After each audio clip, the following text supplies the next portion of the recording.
Le jour de notre premier match officiel était enfin arrivé. Mais je dois dire que ça faisait bizarre de voir le Parc des Princes totalement vide. Pour notre match précédent, il y avait une ambiance de folie. Les tribunes étaient pleines, les supporters criaient et hurlaient.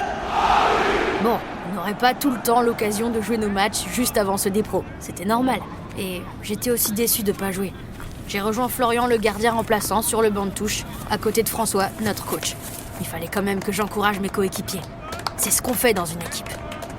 Nos adversaires du jour étaient concentrés. Et avec leur maillot rouge vif et leurs shorts noirs, ils avaient assez la classe. Ils étaient aussi super techniques et athlétiques. Les potes se sont fait bouger dès le coup d'envoi. Un enchaînement de quelques passes bien senties et ils étaient déjà devant notre but. Forcément, quand une équipe met autant la pression d'entrée de jeu, on le paye direct.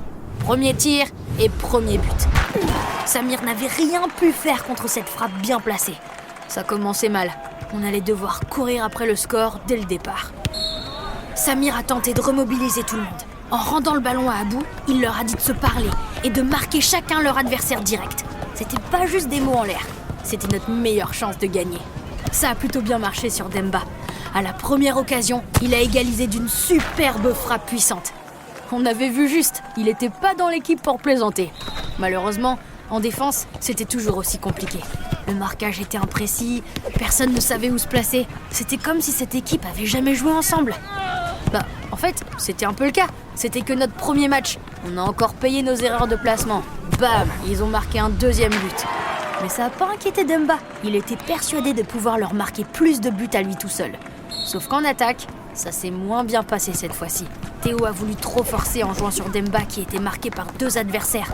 Alors que Kim était totalement libre sur le côté. Et des erreurs comme ça, l'équipe n'a pas arrêté d'en faire. Forcément, on l'a encore payé avec un nouveau but encaissé. Ça faisait 3-1 pour la Manchester Academy à la mi-temps. Je bouillonnais sur le banc. J'avais trop envie de rentrer en jeu et d'essayer d'aider les potes. Notre coach, lui, il était furax. Il essaie de nous inculquer des valeurs de solidarité, donc ça lui faisait pas plaisir de voir des joueurs rejeter la faute sur d'autres. Pour nous remettre dans le bon sens, il a aussi annoncé plusieurs changements. On passait dans un système à 3 attaquants. Ça voulait dire que je rentrais en jeu à la place de Joris. Depuis le temps que j'attendais de le jouer ce match. Et surtout, il a changé de gardien de but. Il fallait voir la tête de Samir quand François l'a remplacé par Florian. On a essayé de débuter la deuxième mi-temps à fond. Dès l'engagement, on a attaqué. Mais c'est moi qui ai commis la première erreur. J'ai oublié de faire la passe à Raph. J'avais tellement envie de bien faire que j'ai tenté de dribbler un adversaire de trop. Heureusement, sur la contre-attaque, Florian a fait un super arrêt. Sinon, le match était foutu. Le voir replacer la défense de manière autoritaire, ça nous a remis les esprits dans le bon sens. On s'est repris. On a joué comme le coach nous l'avait appris toute la semaine et ça a payé. Demba s'est échappé sur le côté droit. Il a centré bien haut à l'extérieur de la surface de réparation. La seule chose que je pouvais faire, c'était de sauter pour la remettre à un partenaire. J'étais trop loin du but pour frapper. Coup de peau, il y avait Raph qui se démarquait tout doucement. Son défenseur hésitait entre venir au duel de la tête avec moi et rester au marquage sur elle. J'ai pas hésité. J'ai sauté aussi haut que je pouvais. Je lui ai rabattu le ballon dans les pieds. Et Raph a allumé un gros pétard. Une reprise de volée super puissante. Le gardien a même pas bougé. On avait encore un but de retard. Fallait pas traîner. Ils ont attaqué. Notre défense a tenu bon. Florian a refait un arrêt de folie sur un coup franc brossé. Et sur la dernière action, Raph et Kim ont parfaitement combiné sur le côté.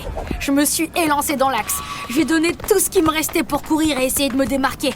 J'ai levé la main, j'ai réclamé la passe. Raph, ici! La passe est arrivée tout de suite, directement dans les pieds. J'ai même pas cherché à la contrôler. J'ai frappé direct. Mais c'était sur la barre. À 2 cm près, je suis sûre que ça rentrait et qu'on égalisait. Forcément, on était tous dégoûtés, surtout Samir. François nous a pas trop disputés. Il était content qu'on ait réussi à relever la tête et à faire mieux en deuxième mi-temps. Et puis, il restait un paquet de matchs à disputer. Vous avez écouté PSG Academy, un podcast officiel du Paris Saint-Germain, produit et réalisé par Charlie Studio. Avec la voix de Casey Chase. Écrit par Mathieu Mariol pour les Éditions Soleil.